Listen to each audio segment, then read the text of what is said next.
ഇപ്പോൾ എ.ഡി.എം. നവീൻ ബാബുവിന്റെ ഭാര്യ മഞ്ജുഷ മാധ്യമങ്ങളോട് സംസാരിക്കുകയാണ്. അവരുടെ വാക്കുകളിൽ പിന്നെ ഇത് ഏതായാലും ഫൈനൽ അല്ലല്ലോ വിധി. നമുക്ക് മുമ്പോട്ട് പോകാനുള്ള പ്രൊവിഷനുണ്ട്. അപ്പീലുമായിട്ട് മുമ്പോട്ട് പോകും. പിന്മാറാൻ എന്തായാലും ഉദ്ദേശിക്കുന്നില്ല. ഏതറ്റം വരെയും മുമ്പോട്ട് പോകാൻ തന്നെ ഉദ്ദേശിക്കുന്നത്.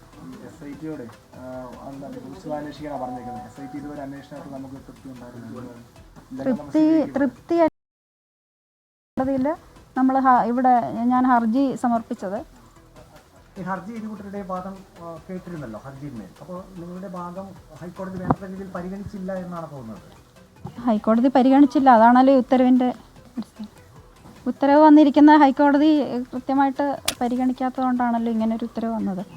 ഇനി ഞങ്ങൾ അപ്പീലുമായിട്ട് മുമ്പോട്ട് പോകും. അതായത് സ്പെഷ്യൽ ഇൻവെസ്റ്റിഗേഷൻ ടീമിന്റെ അന്വേഷണത്തിൽ ഒരു തൃപ്തിയുമില്ല, അത് തുടരുന്നതിൽ അർത്ഥമില്ല എന്നാണ് പറയുന്നത്. അതുകൊണ്ടാണ് ഹൈക്കോടതിയിൽ അപ്പീൽ സമർപ്പിച്ചത്.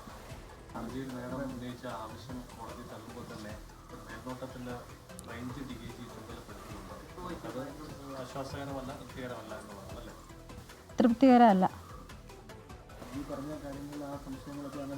അങ്ങനെ തന്നെ നിലനിൽക്കുന്നു സംശയങ്ങൾ. എന്തായാലും പിന്നോട്ട് മാറാൻ ഞാൻ തീരുമാനിച്ചിട്ടില്ല. മുമ്പോട്ട് തന്നെ പോകാൻ തന്നെ തീരുമാനിച്ചിട്ടില്ല. ഉറച്ച വാക്കുകളാണ് എ.ഡി.എം. നവീൻ ബാബുവിന്റെ ഭാര്യ മഞ്ജുഷ മാധ്യമങ്ങളോട് സംസാരിക്കുകയായിരുന്നു. പിന്നോട്ട് പോകാൻ ഉദ്ദേശമില്ല, മുന്നോട്ട് തന്നെയാണ് എന്ന് മഞ്ജുഷ ക്രിസ്റ്റൽ ക്ലിയർ ആയിട്ട് തന്നെ പറയുന്നു. അപ്പീലടക്കം സാധ്യതകളിലേക്ക് പോവുകയാണ് കുടുംബം.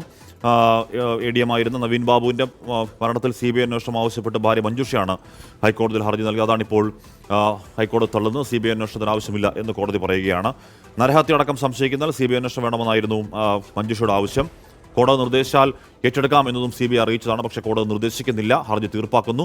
CBI അന്വേഷണം വേണ്ടതില്ല എന്നുള്ളതാണ് ഹൈക്കോടതി വിധി. ഏറ്റവും പ്രധാനപ്പെട്ട ഈ മണിക്കൂറിലെ വാർത്തയാണ് എ.ഡി.എം. നവീൻ ബാബു. ഒരുപക്ഷെ കേരള മനസാക്ഷിയെ പിടിച്ചുലച്ച എ.ഡി.എം. നവീൻ ബാബുവിൻ്റെ ആത്മഹത്യയിൽ അവർ കുടുംബം ആവശ്യപ്പെടുന്ന പോലെ CBI അന്വേഷണം വേണ്ടതില്ല എന്നാണ് ഹൈക്കോടതി ഇപ്പോൾ പറയുന്നത്.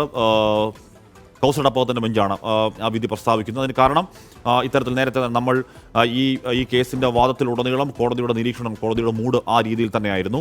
അതിന് കാരണം നേരത്തെ ശ്രീകാന്ത് സൂചിപ്പിച്ച പല പരാമർശങ്ങൾ ഇത് കൊലപാതകമാണ് എന്ന് സംശയിക്കാൻ, ഇത് കൊലപാതകമെന്ന് നിങ്ങൾ പറയുന്നതല്ലേ എന്നൊരു ഘട്ടത്തിൽ കോടതി ചോദിക്കുന്നുണ്ടായിരുന്നു. നിങ്ങൾ സംശയിക്കാനുള്ള കാരണം എന്താണ് എന്ന് കുടുംബത്തിൻ്റെ അഭിഭാഷകനോട് ചോദിക്കുന്നുണ്ടായിരുന്നു.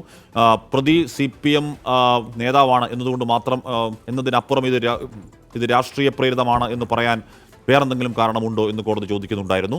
മാത്രമല്ല ഏറ്റവും ഒടുവിൽ വാദം വൈൻഡപ്പ് ചെയ്യുമ്പോൾ, വാദങ്ങൾ പൂർത്തിയാക്കി ഒരു 2 ആഴ്ച മുമ്പ് വാദങ്ങൾ പൂർത്തിയാക്കി അത് വൈൻഡപ്പ് ചെയ്യുമ്പോൾ അല്ലെങ്കിൽ വിധിക്കായി മാറ്റിവെക്കുമ്പോഴും കോടതി പറഞ്ഞത് അപൂർവമായി മാത്രമേ കേസുകൾ CBIക്ക് വിടാറുള്ളൂ അപ്പോൾ തന്നെ നമുക്ക് ഏതാണ്ട് ഉറപ്പായിരുന്നു അത് CBIയിലേക്ക് പോവില്ല എന്നുള്ള കാര്യം. എന്തായാലും കരുതിയതുപോലെ തന്നെ കോടതിയുടെ പല നിരീക്ഷണങ്ങൾ കേൾക്കുമ്പോൾ നമുക്ക് തോന്നുന്നു അതേ തോന്നൽ തന്നെ വിധിയുടെ രൂപത്തിലേക്ക് എത്തുന്നു. CBI അന്വേഷണമില്ല എന്നുള്ള